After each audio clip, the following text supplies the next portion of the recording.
درود پاک پڑھنے کے بے شمار فضائل و برکات ہیں۔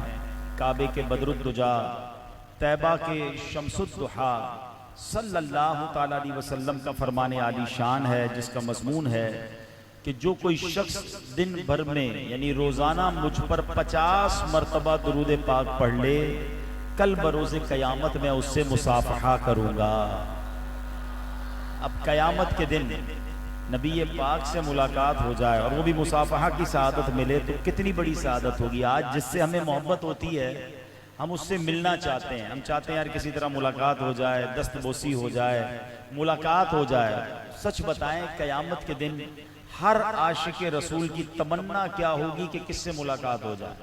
یقیناً کوئی اور نہیں، صرف سرکار دو عالم علیہ السلام سے ملنے کی تمنا ہر عاشق رسول کو ہوگی۔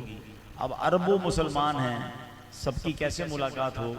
تو نبی پاک علیہ السلام نے خود ہی گیٹ پاس عطا فرمایا ہے، اور یہ ایک گیٹ پاس نہیں ہے قریب آنے کا، کئی حدیثوں میں ہے۔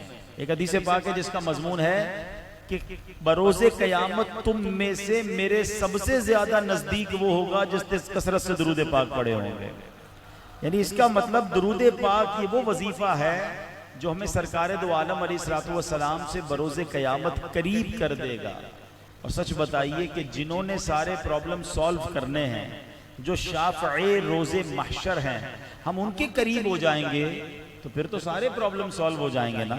وہ شاعر لکھتے ہیں نا، محشر ہے اگر محشر، کس بات کا ہم کو ڈر، محشر ہے اگر محشر، کس بات کا ہم کو ڈر، ہم جن کے ثنا خواہ ہیں وہ بھی تو وہاں ہوں گے۔ ہم جب آقا کے قریب ہو جائیں گے تو پھر کام انشاءاللہ آسان ہو جائے گا۔ تو درود پاک اپنی زندگی میں شامل کیجئے، کثرت سے درود پاک پڑھتے رہیے۔ آئیے مل کر محبت کے ساتھ درود پاک پڑھ لیں۔ صلو علی الحبیب صلی اللہ تعالی علی محمد صلی اللہ علیہ وسلم۔ حضرت